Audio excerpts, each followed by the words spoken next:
ब्रह्मसूत्रम, ब्रह्मसूत्र ग्रंथ में page number 823 और 823 पेज के ऊपर से 2 नंबर की पंक्ति है।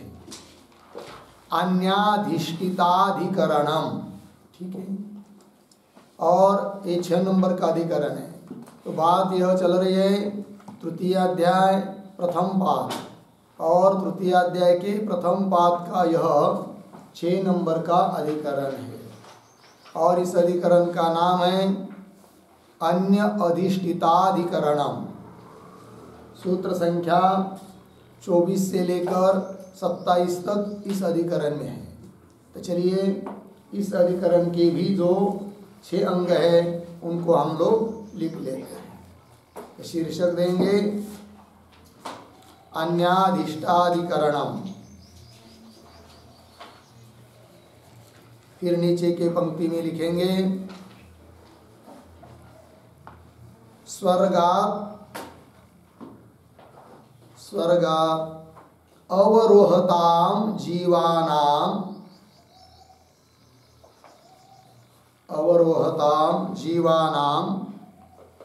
व्रीहादौ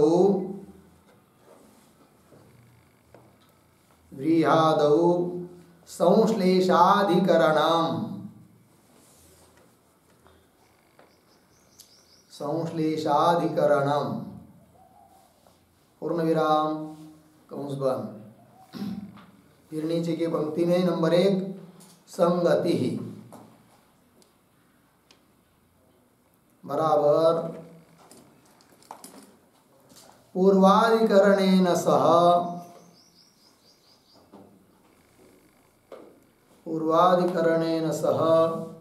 अस्य अधिकरणस्य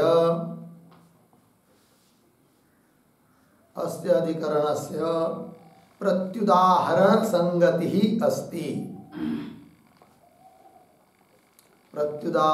संगति अस्ति, पूर्ण विराम।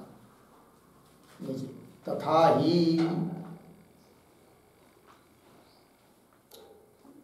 आगे पूर्वाधिकरणे यद्यपि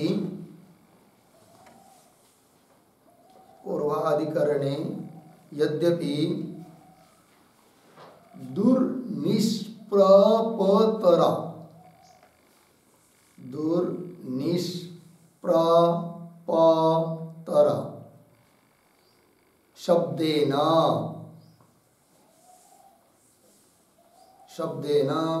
व्रीहादौ अनुशयी जीवानां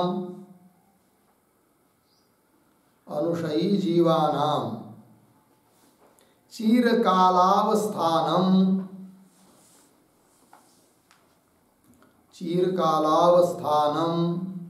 लक्ष्यते।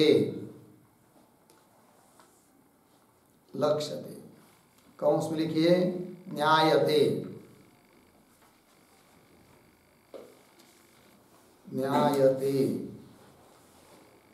बराबर अवगतः भवति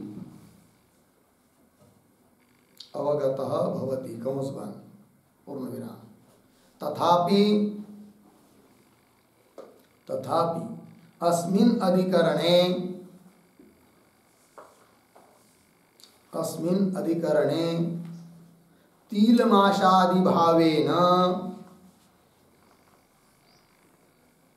तीलमाशादिभावेन अनुशयिनः जीवाः जायन्ते इति श्रुत्या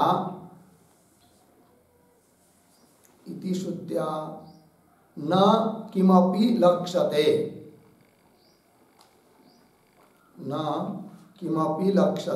अर्धविराम। किंतु जीवजनि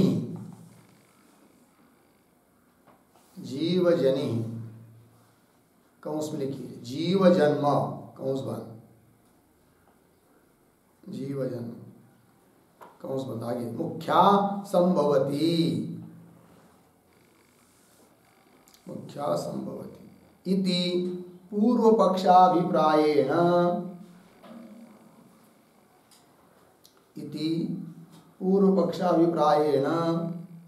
इदम अधिकरणम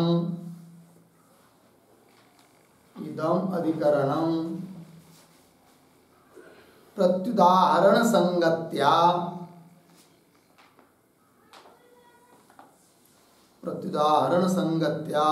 आरभ्यते इति।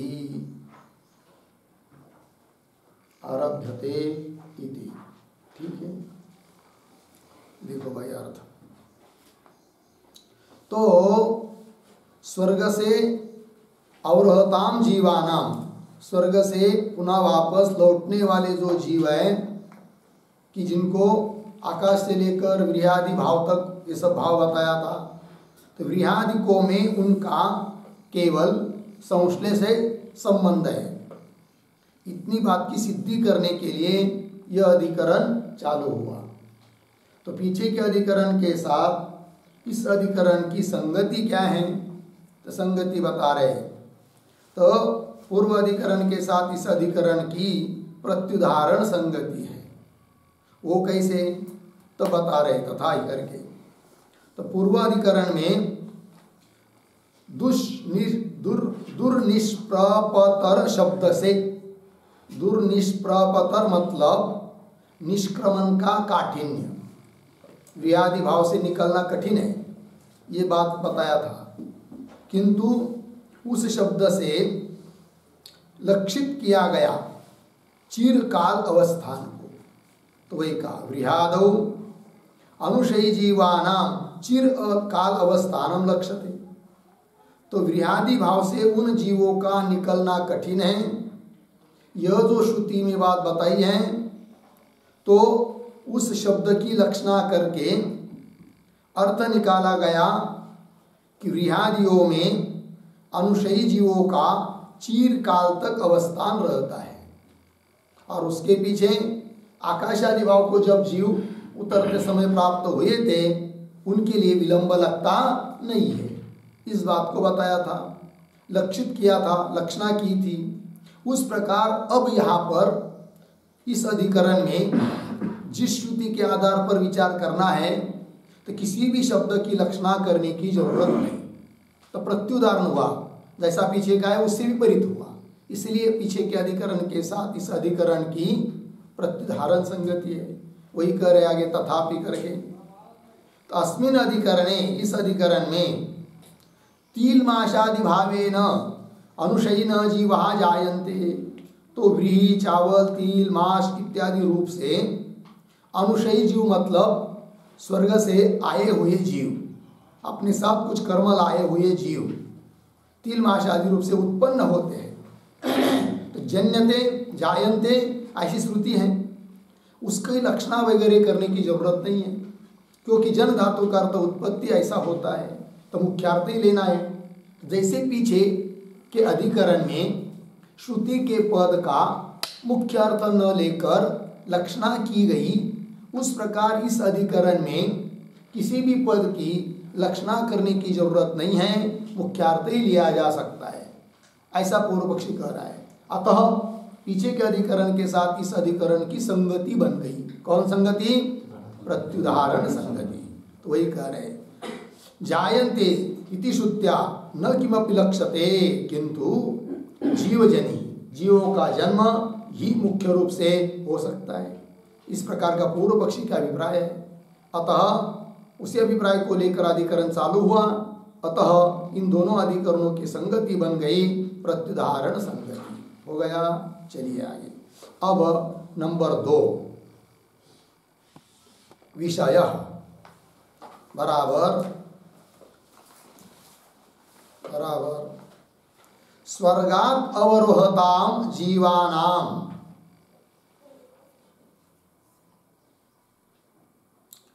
स्वर्गात् अवरोहताम जीवानाम व्रीहादि जन्म प्राप्ति ही, व्रीहादि जन्म प्राप्ति ही अस्य अधिकरणस्य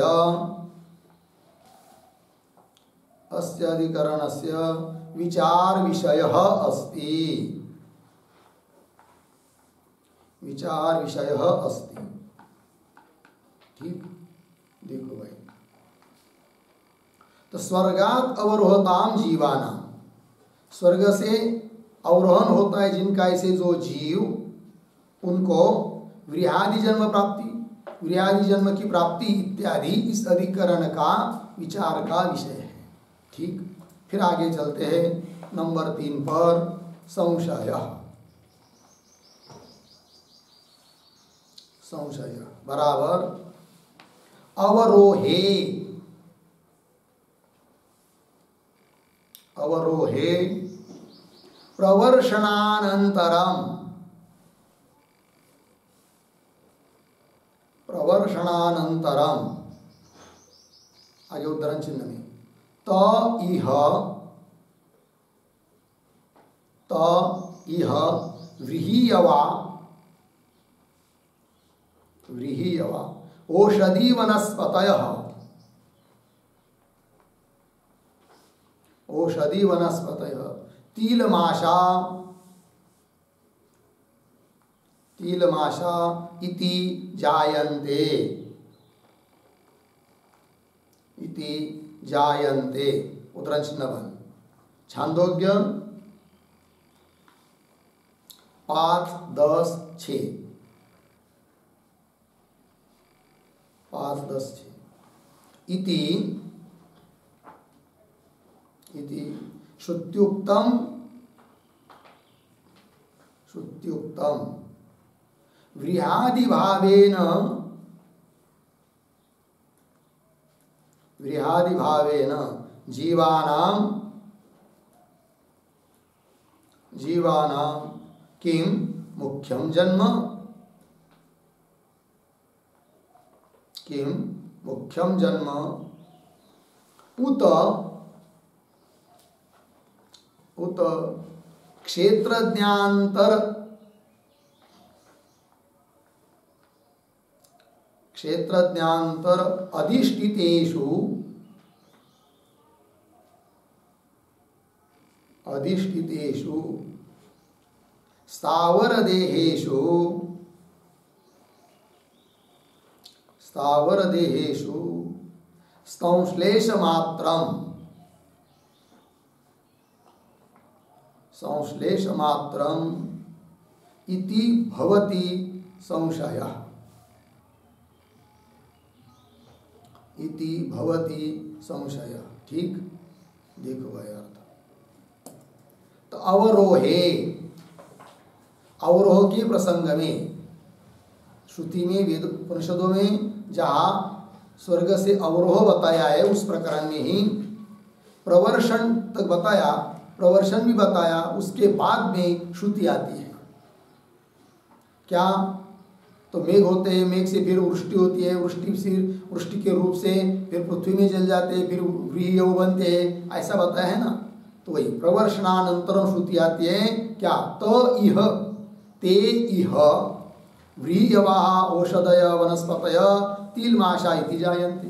वे स्वर्ग से अवरोही जीव यहाँ भूमि पर व्रीहि, औषधि, वनस्पति, तिल, उड़द इत्यादि रूप से उत्पन्न होते हैं। इति श्रुत्युक्तम, ऐसा श्रुति ने बताया है। फिर व्रीहादि भाव से जीवों का जो जन्म बताया है, तो जीवानाम की मुख्यम जन्म, साक्षात व्रीहि रूप से उनका जन्म होता है, ऐसा अभिप्राय है क्या श्रुति का?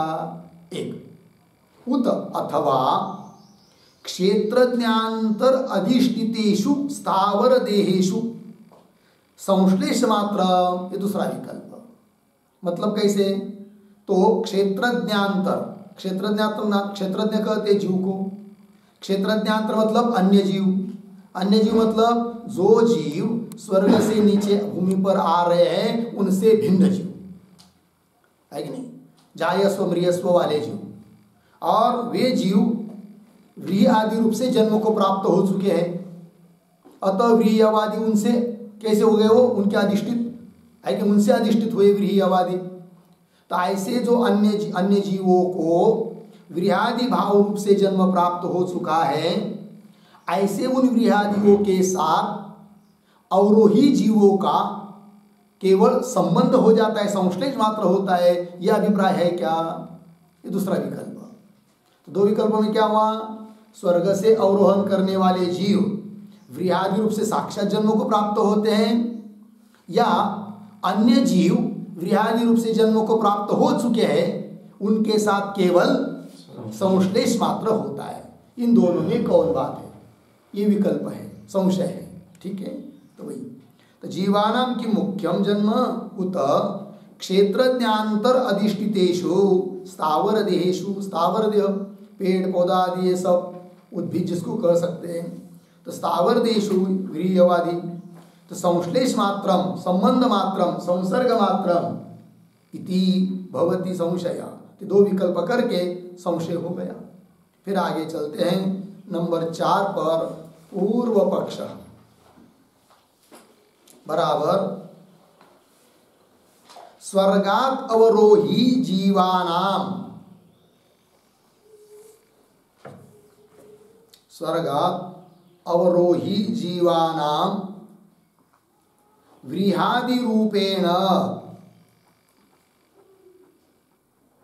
व्रीहादि रूपेण मुख्यम जन्म विवक्षितम, मुख्यम जन्म विवक्षितम पूर्ण विराम। आकाशादौ इव, आकाशादौ इव व्रीहादौ, व्रीहादौ न संश्लेष मात्रम, न संश्लेष मात्रम अर्धविराम।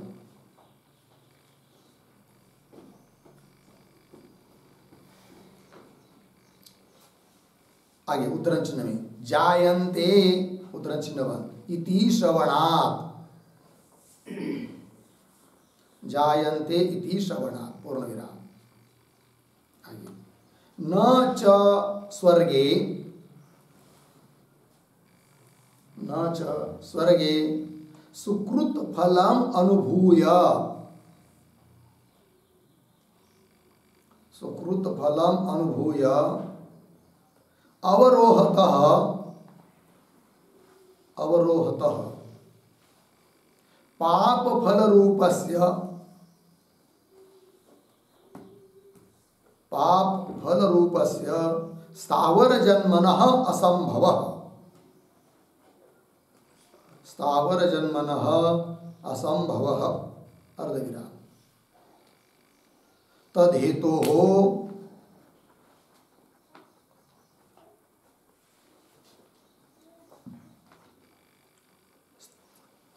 हो ना, तद्हेतोः पशुहिंसादेहे, पशुहिंसादेहे कौंस में लिखिए, उन स्वर्गावराही, स्वर्गावरोही जीवों ने, उन स्वर्गावरोही जीवों ने इष्टादि कर्म में, इष्टादि कर्म में पशुहिंसा, पशुहिंसा की हुई होती है,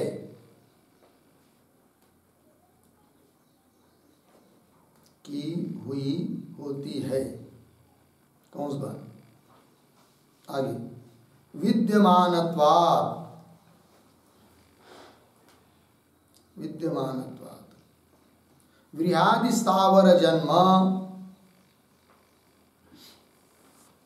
व्रीहादि स्थावर जन्म मुख्यम भवति,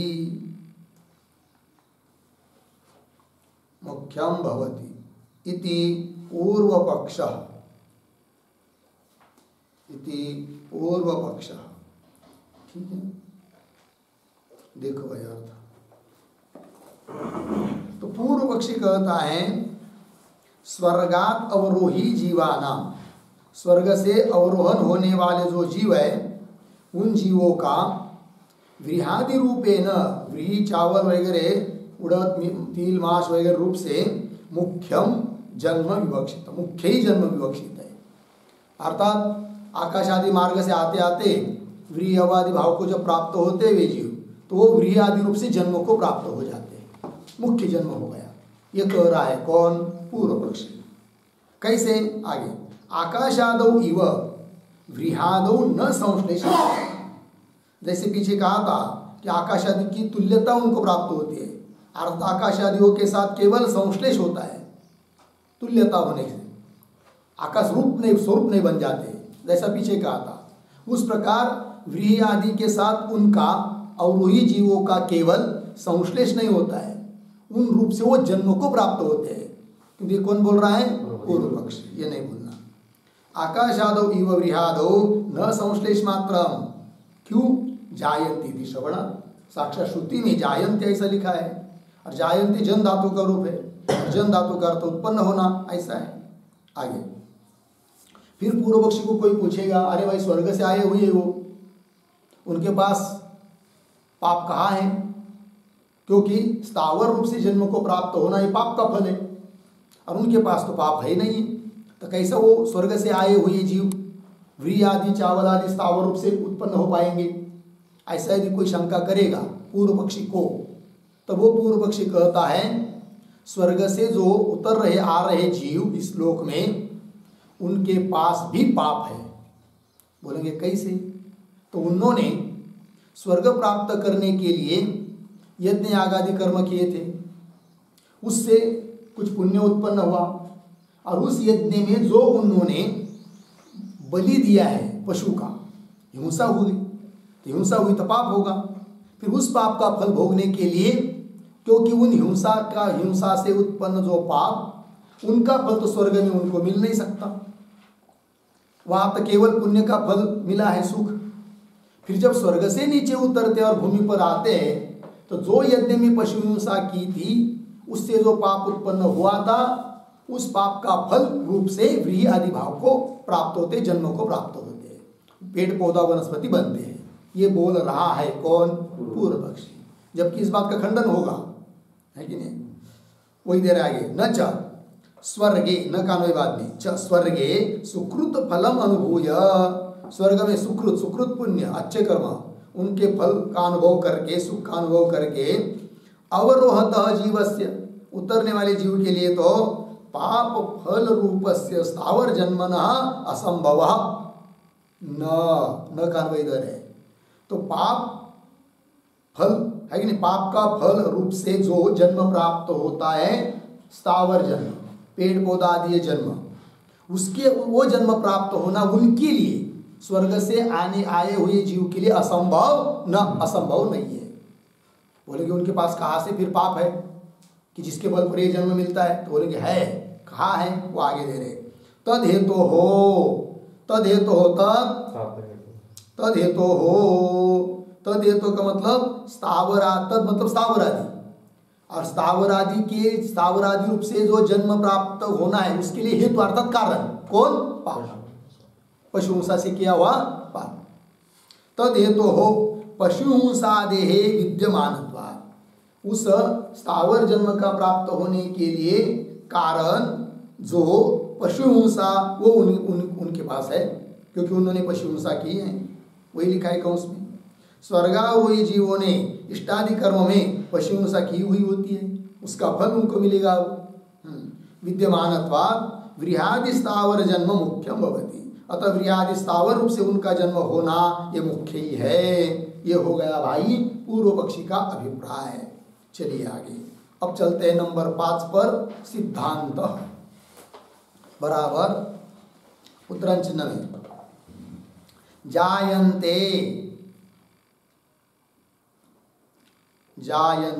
उत्तरण चिन्ह पर, इति श्रुत्या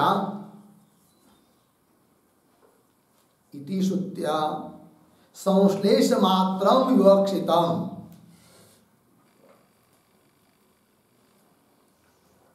इति श्रुत्या संश्लेष मात्रम विवक्षितम, अर्धविराम, न तु मुख्यम जन्म, न तु मुख्यम जन्म, पूर्ण विराम, यागादौ पशुहिंसादितः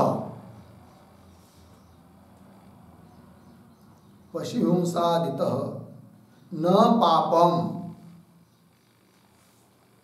पापम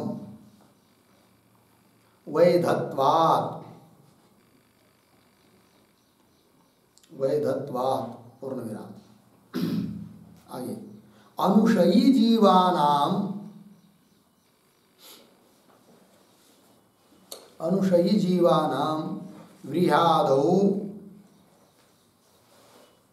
व्रीहादौ कर्म व्यापार अनभिधानात्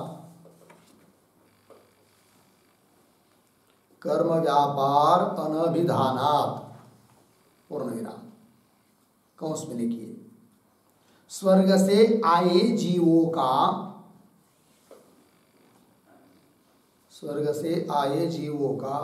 व्रीहादियों में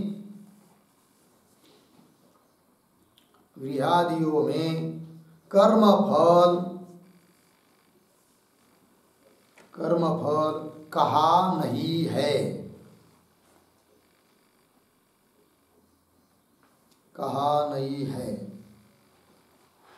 पूर्ण विराम कौंस बन।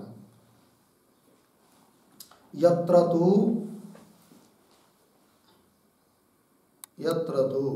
मुख्यम जन्म व्यवस्थितम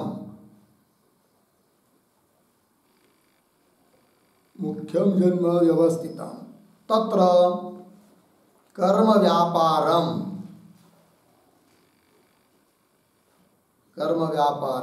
कौंस में लिखिए कर्म फलम कौंस बन।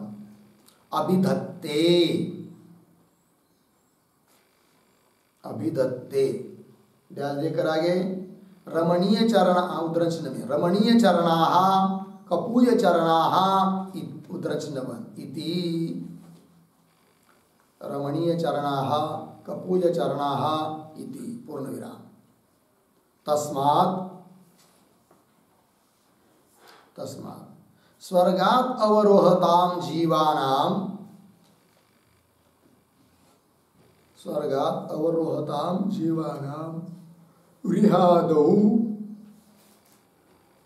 व्रीहादौ संश्लेष मात्रं भवति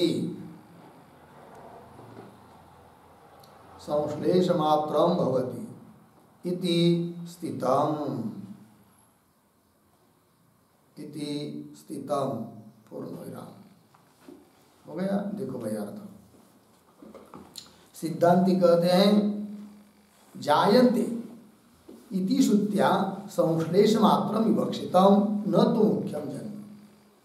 सिद्धांती कहते हैं कि श्रुति में जायन्ते ऐसा शब्द प्रयोग हुआ है, बात सही, किंतु जायन्ती श्रुति से यह श्रुति से संश्लेष मात्र विवक्षितम केवल संबंध विवक्षित है।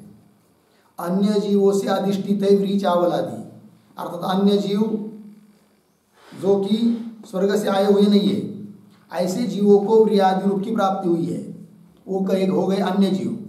ऐसे उन अन्य जीवों से अधिष्ठित है व्रियादि, और उन व्रियादियों के साथ केवल संश्लेष संबंध संसर्ग मात्र होता है अनुशयी जीवों का, ऐसा सिद्धांत।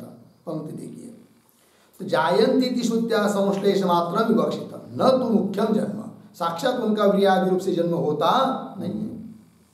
और बोले कि फिर यागादि में की हुई जो हिंसा है उसका फल कहाँ मिलेगा उनको? तब उत्तर दे रहे यागादौ पशु हिंसादित न पापम, याग में जरूर पशु की हिंसा हुई है, किंतु उन पशु हिंसा से पाप नहीं होता है कि जिनका फल उनको भोगना पड़े। पाप क्यों नहीं होता है? इसलिए कि वैधत्वा विहित है, वो निषिद्ध कर्म यदि कोई करता है तो उससे पाप उत्पन्न होता है, वेद निषिद्ध कर्म, किंतु वेद विहित कर्म करता है तो उससे पाप उत्पन्न होता नहीं है, इसलिए कहा न पापम क्यों वैधत्वा। आगे अनुशयी जीवानाम व्रिहादौ कर्म व्यापार अनभिधानात्, ठीक है, अनुशयी जो जीव है, स्वर्ग से आए हुए जीव है, उनका व्रिहादियों में कर्म व्यापार अनभिधानात्, व्यापार फल कर्म का फल ऐसा कहा नहीं है कि चलो भाई स्वर्ग से आए हुए हैं, अब उनका कुछ पाप बचा हुआ है और वो भोगने के लिए फिर व्रीहि रूप से जन्म को प्राप्त हुए, ऐसा कहीं बताया नहीं है। यदि अमुक अमुक पाप का फल उनको व्रीहादि जन्म में भोगना पड़ता है, ऐसा होता, ऐसा बताने वाली शास्त्र श्रुति होती, तब तो हम व्रीहादि रूप से उनका मुख्य जन्म मानते, क्योंकि ऐसा कोई विधान नहीं है। और जहाँ जहाँ मुख्य जन्म बताया रहता है वहाँ पर किसी न किसी कर्म का वो फल है, ऐसा बताया रहता है। यदि व्रीहादि रूप से उनका मुख्य जन्म होता तो किसी कर्म का फल वो है, अमुक कर्म का वो फल है, ऐसा बताया रहता, किंतु ऐसा कहा नहीं है। ये बात वही लिख दिया है, स्वर्ग से आए जीवों का व्रीहादियों में कर्म फल कहा नहीं है, बताया नहीं है। आगे, यत्र तु मुख्यम जन्म व्यवस्थितम, जहाँ को मुख्य जन्म व्यवस्थित है, मतलब निश्चित रूप से बताया है, वो कहा गया है, तत्र कर्म व्यापारम, वहाँ पर तो कर्म का व्यापार अर्थात कर्म का फल करके कहा गया है। जैसे उदाहरण दे रहे हैं, रमणीय चरणा कपूय चरणा, जिनके रमणीय चरण है, कर्म अच्छे हैं, उनको अच्छा जन्म मिलता है, जिनके कर्म बुरे हैं उनको बुरा जन्म मिलता है। तो किसी न किसी कर्म का फल अच्छे बुरे जन्म बताए हैं। यहाँ पर व्रीहादि भी यदि किसी कर्म का फल होता तो वैसा श्रुति ने बताया रहता, किंतु ऐसा तो बताया नहीं है। ये बात, तस्मात् स्वर्गात अवरोहताम जीवानाम, स्वर्ग से उतरने वाले जीवों का व्रीहादियों में केवल संश्लेष मात्र भवति, संसर्ग मात्र होता है। यह सिद्धांत की बात बता दी। ठीक, आगे चलिए। नंबर 6, प्रयोजनम, बराबर पूर्व पक्षे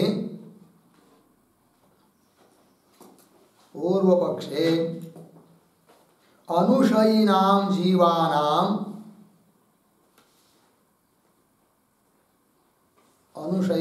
जीवानाम व्रीहादि भावेन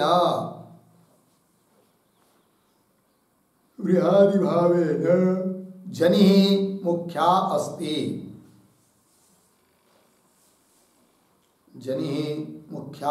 अस्ति, पूर्ण विराम।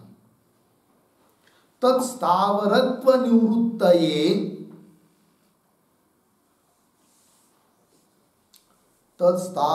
निवृत्तये अधिकारिणाम जीवानाम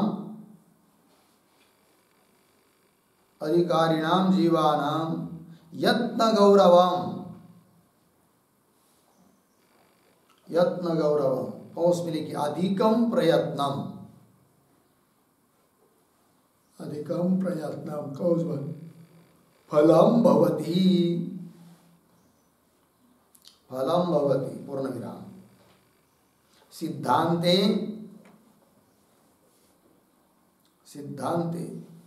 तत्र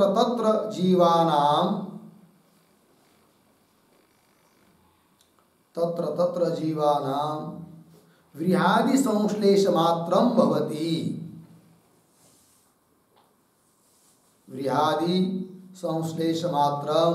भवति, पूर्ण विराम। तत्परिहर्तुम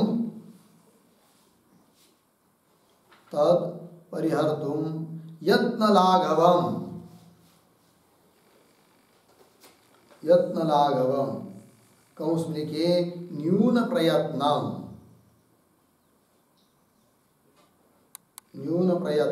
कौंस बंद, कौंस में लिखिए तेषु व्रीहादिषु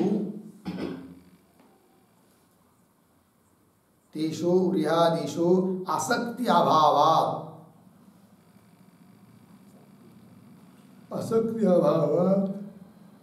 शीघ्रं त्यज्यते,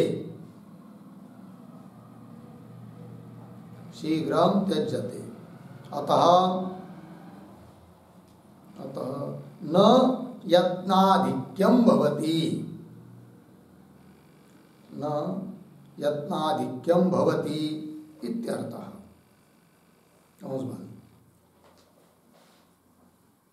आगे वैराग्यदार्ढ्यं च फलं भवति, फलम भवति पूर्ण विराम इति उभयोः फलभेदः अस्ति।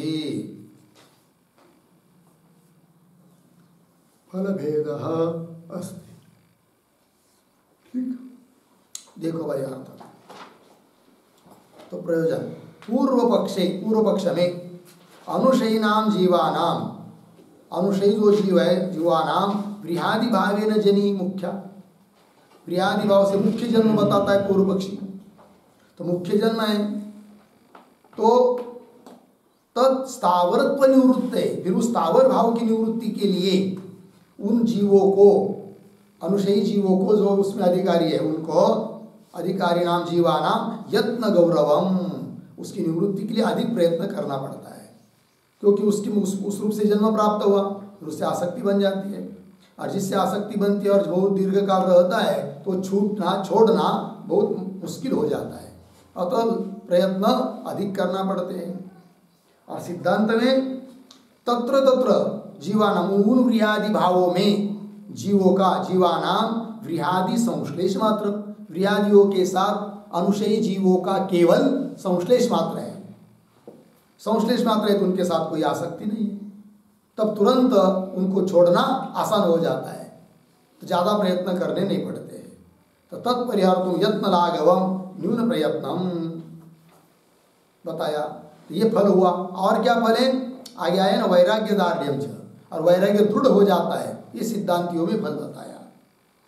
न्यून प्रयत्न क्यों रखते हैं सिद्धांत मत में, तब करें तेषु व्रीहादिषु आसक्ति अभाव, उन व्रीहादियों में उनकी आसक्ति नहीं होती है, क्योंकि संबंध मात्र से आसक्ति नहीं होती है कि नहीं। जैसे किसी व्यक्ति का किसी व्यक्ति के साथ कोई संबंध है, पिता पुत्र आदि आदि करके, तो इतनी आसक्ति नहीं होती जितनी स्वयं के शरीर में होती है। अतः अन्य जीवों से अधिष्ठित जो व्रीहादि है उनके साथ केवल इन जीवों का, अनुशयी जीवों का संश्लेष मात्र है, अतः उस भाव को छोड़ना उनके लिए लाघव हो जाता है, ये बात कही जा रही है। तो न्यून प्रयत्न तेषु व्रीहादिषु आसक्त्याभावात् शीघ्रं त्यज्यते, अतः न यत्नाधिक्यम भवति, ये बात कही दी। तो और क्या फल, वैराग्य दार्ढ्यम च फलम भवति इति उभयोः फलभेदः अस्ति। इस प्रकार से पूर्व पक्षी और सिद्धांती इन दोनों में फल का भेद भी बता दिया। ठीक है, चलिए अभी आगे।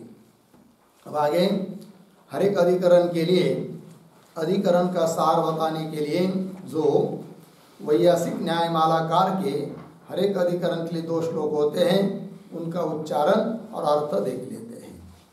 तो पहला श्लोक है, उसका उच्चारण व्रीहादे प्राक्विलंबेन, नहीं वो 5वें अधिकरण का पड़ रहा है, 6 नंबर का अधिकरण चल रहा है ना।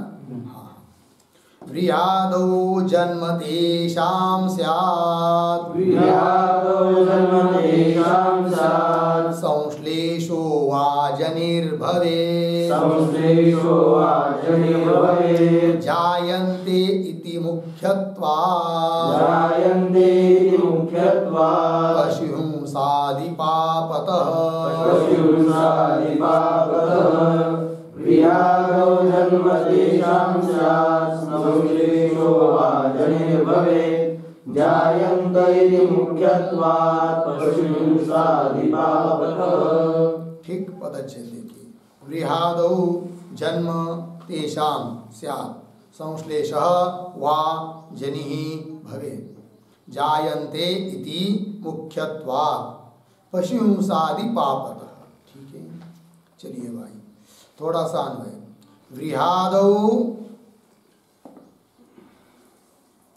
एक शब्द छोड़कर आगे, तेषाम पीछे जन्म, आगे स्यात् संश्लेषः वा, संश्लेषः वा अर्धविराम, आगे सरल अन्वय जनिः भवेत्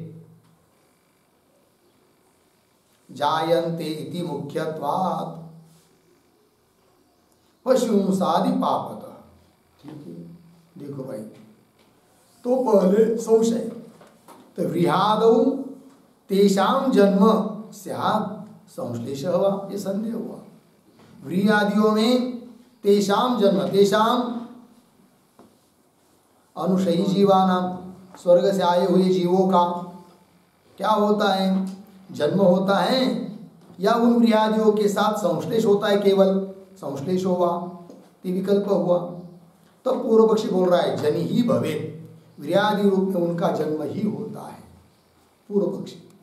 तो बोलेंगे क्यों, हेतु दे रहा है, जायन्ति इति मुख्यत्वात्, साक्षात जो श्रुति है जिसमें जायन्ति बात बताइए, तो यह व्रीह्यवा औषधि वनस्पतयः तिलमाशा इति जायन्ते, ऐसा लिखा है।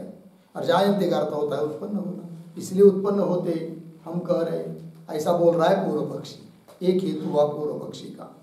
तो जायन्ति इति मुख्यत्वात्। अच्छा, और पशु हिंसादि पापतः, तो यज्ञ में जो उन्होंने पशु की हिंसा की होगी उसका फल के रूप में उनको स्वर्ग से आने के बाद स्थावर आदि गृह आदि रूप से जन्म लेना पड़ता है। तो उसकी भी संगति लग गई हिंसा से की हुई पाप की। तो इस प्रकार बोल रहा है कौन, पूर्व पक्षी। अब इस श्लोक में उत्तरार्ध में एक पद आया जायन्ते इति, उस पर एक टिप्पणी लिखते हैं। तो लिखेंगे उद्धरण चिन्ह में, त इह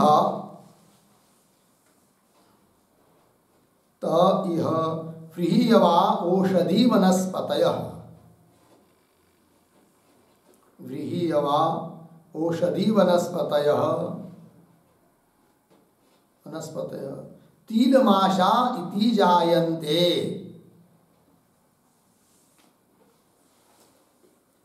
तिलमाशा इति जायन्ते। उद्धरण चिन्ह 1, छांदोग्य 5:10-6,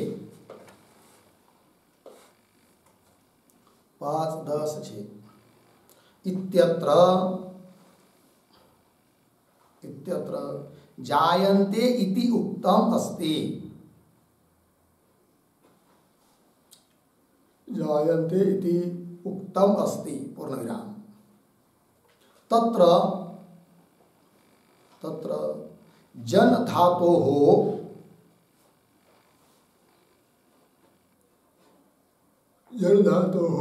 मुख्यम अर्थः जन्म भवति अर्धविराम। तस्मात् व्रीह्यादौ अनुशयी जीवानां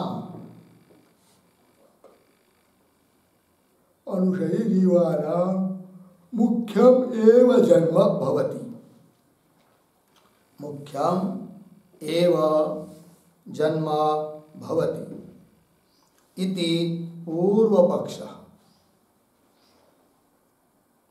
इति पूर्वपक्षः। ठीक है, देखो भैया, श्रुति है ते यह व्रीह्यवाः औषधि वनस्पतयः तिलमाशा इति जायन्ते इत्यत्र, जायन्ति इति उत्तम भवत् अस्ति, जायन्ति बात तत्र कहा गया है। और उसमें जन धातु हो मुख्यम अर्थ जन्म भवति, जन धातु का मुख्य अर्थ है जन्म, उत्पन्न होना। ठीक, तस्मात् इसलिए व्रीह्यादियों में अनुशयी जीवानाम, स्वर्ग से आए हुए जीवों का मुख्यम एव जन्म भवति, मुख्य ही जन्म है, ऐसा कह रहा है कौन, पूर्व पक्षी। ठीक है, अच्छा। और इसी प्रथम श्लोक में ही अंतिम में भी एक बात बताइए, पशु हिंसादि पापतः, उस पर भी एक टिप्पणी लिखते हैं छोटी सी, लिखेंगे इष्टयागादौ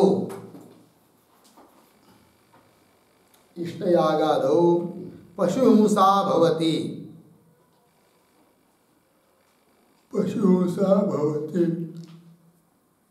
अर्धविराम। ततः पापम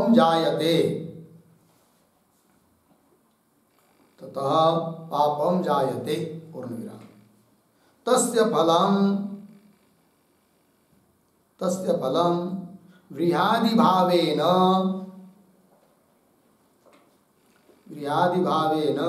जन्म भवति,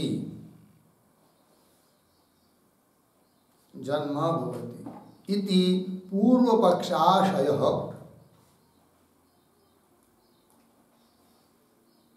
इति पूर्व पक्षाशयः। ठीक है, देखो भाई अर्थ क्या लिखा है? इष्टादो पशुंसा भवति, यही ना? हाँ, इष्ट यागादो, इष्ट यागादियों में पशुंसा होती है, तथा उस हिंसा से पाप उत्पन्न होता है, और पाप उत्पन्न होता है तो उसका फल दुख तो मिलना ही मिलना है। तो तस्य फलम क्या? गृहादि भाव से, गृहादि रूप से जन्म हो जाता है, यह कहता है पूर्व पक्षी। अतः गृहादि रूप से उनका जन्म होना यह मुख्य ही जन्म है। हो गया? आगे चलिए दूसरे श्लोक में। अब सिद्धांतियों का श्लोक है। वैधान्न पाप संश्लेषः कर्म व्यापृत्यनुक्तितः स्वविप्रादौ मुख्यजनौ चरण व्यापृतिश्रुता। वैधान्न पाप संश्लेषः कर्म व्यापृत्यनुक्तितः स्वविप्रादौ मुख्यजनौ चरण व्यापृतिश्रुता। देखिए भाई पदच्चय वैधा न पाप संश्लेषः कर्म व्यापृति अनुक्तितः स्वविप्रादौ मुख्यजनौ चरण व्यापृति श्रुता। अब अन्वय वैधात पाप संश्लेषः पीछे न आगे कर्म व्यापृति अनुक्तितः आगे सरल है। अर्थ देखिए वैधात पशु में होने वाली हिंसा वैध है, विहित है, शास्त्रोक्त है, वेद के द्वारा कहीं कथित है, इसलिए उनसे उस हिंसा से वैधात विदित पूर्वक होने के कारण उस हिंसा से पाप संश्लेषण पाप का संबंध लगता नहीं है। दूसरी बात कर्म व्यापृति अनुक्तितः कर्म का व्यापार भी बताया नहीं है कि किसी कर्म का व्यापार मतलब फल, किसी कर्म का फल व्याधि रूप से जन्म होना है अनुशयी जीवों को, ऐसा बताया भी नहीं है। ठीक है, हाँ अन्य जीवों के लिए तो है, व्याधि रूप से मुख्य रूप से उनका जन्म होता है, वो बताएंगे आगे। देखो भाई तो वैधात पाप संश्लेषण और कर्म व्यापृति अनुक्तितः ये बात कही। अच्छा फिर मुख्य जन्म कहाँ होता है? अनुशयी जीवों का व्याधि रूप से मुख्य जन्म नहीं है, तो तब कह रहे स्वविप्रादौ मुख्य जनौ। स्व कुत्ता, विप्र, ब्राह्मण आदि आदि रूप में कभी मनुष्य बन सकता है, कभी पशु बन सकता है, कभी कुत्ता बन सकता है। कौन? स्वर्ग से आया हुआ जीव, तो वो तो उनके लिए मुख्य जन्म है। ये बात स्वविप्रादो मुख्य जन्म। अच्छा आगे चरण व्यापृति ही श्रुता, क्योंकि वो मुख्य जन्म इसलिए है कि उस वहाँ पर चरण का व्यापार, चरण कर्म, उन कर्मों का व्यापार है, कर्म का फल है, ऐसा श्रुति ने बताया हुआ है। ये बात हो गई। ठीक है, चलिए तो ये जो श्लोक है उसमें भी कुछ पद आए हैं। एक पद है पूर्वार्ध में कर्म व्यापृति अनुक्तितः, उस पर एक टिप्पणी लिखते हैं। लिखेंगे व्रीहादि रूपेण, व्रीहादि रूपेण जन्म जन्म कस्यचित् पापस्य फलम, कस्यचित् पापस्य फलम अनुशयी जीवानाम, अनुशयी जीवानाम कृते अस्ति, कृते अस्ति पूर्ण विराम इति उक्तिः नास्ति इत्यर्थः, इति उक्तिः नास्ति इत्यर्थः। ठीक है, देखो भाई तो व्रीहादि रूपेण जन्म, व्रीहादि रूप से जन्म प्राप्त होता है और कस्यचित् पापस्य वो किसी पाप का फल है अनुशयी जीवों के लिए, ऐसा कहीं पर भी बताया नहीं है कि नहीं। कृत्यस्ति इति इस प्रकार से उक्ति कहीं पर भी नहीं है। यदि कहीं पर वचन मिलता, श्रुति का प्रमाण मिलता, तब स्वर्ग से अवरोहण करने वाले जीव वे व्रियादि भाव को प्राप्त होते हैं, मुख्य रूप से जन्म को प्राप्त होते हैं, ऐसा हम मानते हैं। किंतु ऐसा किसी कर्म का ये फल है उनके लिए, अनुशयी जीवों के लिए, ऐसा बताया नहीं है। ऐसा अतः नहीं मान सकते। ठीक, आगे चलिए। अब इसी श्लोक में, दूसरे श्लोक में आगे आया है उत्तरार्ध में, स्वविप्रादो मुख्य जनो इत्यादि, तो उस पर भी एक टिप्पणी। यत्र मुख्यम जन्म विवक्षितः अस्ति, यत्र मुख्यम जन्म विवक्षितः अस्ति पूर्णविराम, तत्र तत्र रमणीय चरणाः कपूय चरणाः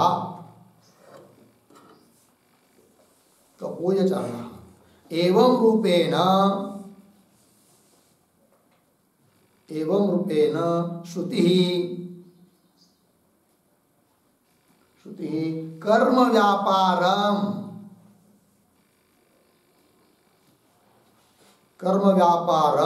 कौंस में लिखिए, कर्म फलम कौंस बन, आगे श्रावयति पूर्ण विराम, अत्र तु तथा श्रुति ही नास्ति, पूर्ण विराम, अतः अनुशयिनां व्रिहादि भावेन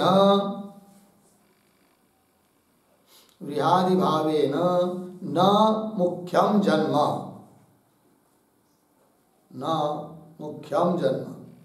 किंतु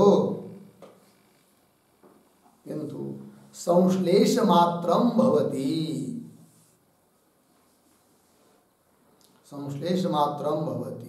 इति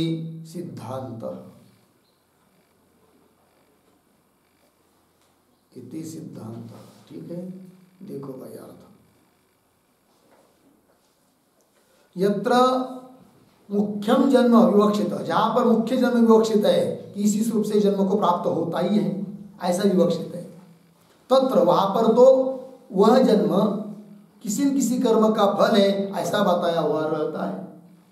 जैसे कि आया है रमणीय चरणा और कपूय चरणा, एवं रूपेण श्रुति कर्म व्यापारम श्रावयति, कर्म का फल अमुक है ऐसा श्रुति बता देती है।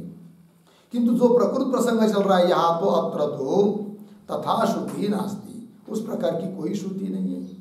अतः अनुशयी जो जीव है, स्वर्ग से उतरने वाले जो जीव है, वे व्रियादि भावे न मुख्यम जन्म, व्रियादि भाव से उनका मुख्य जन्म होता नहीं है, किंतु फिर होता क्या है, संश्लेष मात्रम भवति, उनके साथ संबंध मात्र होता है, इति सिद्धांत। ये सिद्धांत की बात हो गई, ठीक है।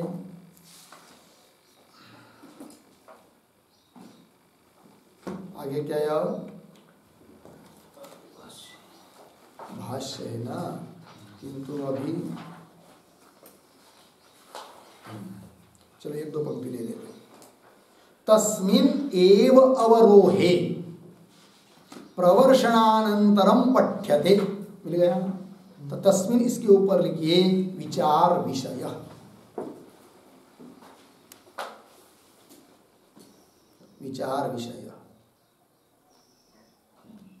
तो चलिए फिर तस्मिन् एव अवरोह, उसी अवरोह के प्रसंग में श्रुति ने बात बताई है।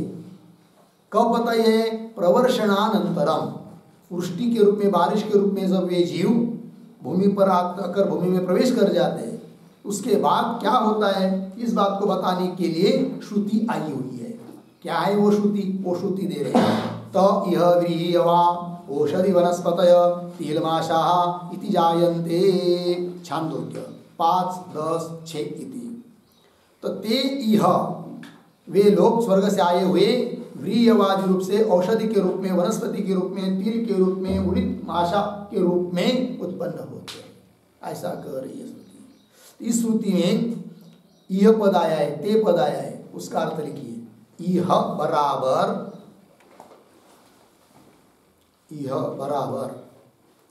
भूमौ वर्षधारा द्वारा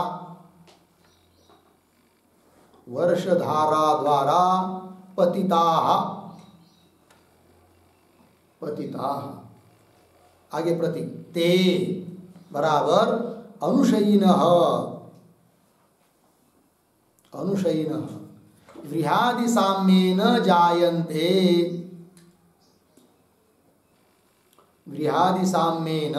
जायन्ते इति श्रुत्यर्थः। ठीक है, इति श्रुत्यर्थ अर्थ देखो भाई। यह अर्थात भूमौ वर्षधारा द्वारा पतिता, वृष्टि की धारा के माध्यम रूप से पतन हुए, आए हुए भूमि पर। यह कौन? ते अर्थात अनुशयिनः जीवाः व्रीहादि भावेन जायते, व्रीहादि रूप से उत्पन्न होते हैं। ये बात हो गई। आगे चलिए भाष्य में। ते व्रीयवाः औषधि वनस्पतयः तिलमाशा इति जायन्ते इति तत्र संशयः। अब यहाँ पर संशय हो रहा है। क्या संशय भाई? तो संशय का रूप बता रहे भाष्य में, पंक्ति पढ़ता हूँ। किम अस्मिन् अवधौ स्थावर जात्यापन्नाः स्थावर सुख दुःख भाजः अनुशयिनः भवन्ति अहोस्वित् क्षेत्रज्ञान्तराधिष्ठितेषु स्थावर शरीरेषु संश्लेष मात्रम गच्छन्ति इति। थोड़ा सा शब्दों का अन्वय। तत्र संशय आगे किम तक ठीक है, फिर दो चार शब्द छोड़कर आगे अनुशयिनः, फिर पीछे आइए अस्मिन् अवधौ स्थावर जात्यापन्नाः स्थावर सुख दुःख भाजः आगे भवन्ति, आगे सरल है। तो देखो भाई अर्थ देखिए। किम क्या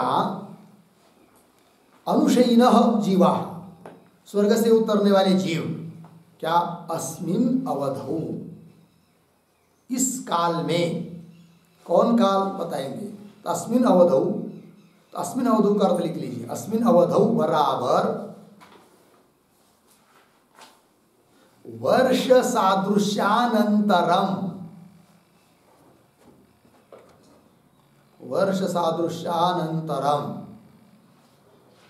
तो उसमें लिखिए वृष्टि सादृश्य के अनंतर कौन बन इत्यर्थ। ठीक है, देखो भाई अस्मिन् अवधौ मतलब वर्ष सादृश्य अनंतरम, क्योंकि आकाश से लेकर वृष्टि तक सादृश्य भाव बताया था। फिर उसके बाद जब पृथ्वी पर गिरकर व्रीहि चावल बनने की बात आती है तो उस काल में अनंतर व्रीहि आदि प्रसंग में तो पंक्ति देखिए अस्मिन् अवधौ स्थावर जात्यापन्नाः, स्थावर जात्यापन्ना स्थावर जाति को प्राप्त हुए, स्थावर जाति पेड़ पौधे आदि व्रीहवादि उस जाति को प्राप्त हुए स्थावर सुख दुःख भाज, उन स्थावर को जो भी सुख दुःख हो रहा है उनके भागीदार, उनका अनुभव करने वाले होते हैं क्या? कौन? अनुशयी जीव। उन्हीं रूप से व्रीहादि रूप से जन्म पाकर उनके सुख दुःख का अनुभव करने वाले ये अनुशयी जीव होते हैं क्या? एक पहला विकल्प अहोस्वित क्यों, अथवा क्षेत्रज्ञांतर अधिष्ठितेषु स्थावर शरीरेषु, क्षेत्रज्ञ कहते जीव को, तो अन्य जीव जो स्वर्ग से आए हुए नहीं है उन अन्य जीवों के द्वारा अधिष्ठित, अर्थात उन जीवों को जो व्रीहादि भाव जन्म प्राप्त हुआ है वे उन स्थावर शरीरेषु, ऐसे उन स्थावर शरीरों के साथ व्रीहि चावल इत्यादि को के साथ कि जो कि अन्य जीवों को वो शरीर प्राप्त हुआ है व्रीहवादी स्थावर, तो उनके साथ इन अनुशयी जीवों का केवल संश्लेष केवल होता है क्या? ये दूसरा विकल्प स्थावर क्षेत्रज्ञांतर अधिष्ठितेषु स्थावर शरीरेषु, अन्य जीवों के द्वारा अधिष्ठित जो स्थावर शरीर, पेड़ पौधे आदि, व्री चावल आदि, उनके साथ उनमें संश्लेष मात्र, किनका? अनुशयी जीवों का संश्लेष मात्र होता है। संश्लेष मात्र गच्छन्ति इति, ये हुआ संशय। संशय के दो विकल्प समझ में आए। फिर प्रश्न उत्पन्न होता है दोनों में से कौन माना जाए। तब आगे आता है किम तावत प्राप्तम, कौन प्राप्त होता है बात। तब पूर्व पक्षी अपनी बात बोल रहा है। तो आगे जो पंक्ति स्थावर जात्यापन्ना इत्यादि, उसके ऊपर लिखिए पूर्व पक्ष। ठीक है, पूर्व पक्ष। अब पूर्व पक्षी अपनी बात क्या बोलता है उसका विचार और फिर उसका उत्तर, ये सभी बातों का विचार हम लोग कल करेंगे। ओम पूर्णमदः पूर्णमिदं पूर्णात् पूर्णमुदच्यते पूर्णस्य पूर्णमादाय पूर्णमेवावशिष्यते। ओम शांति शांति शांति।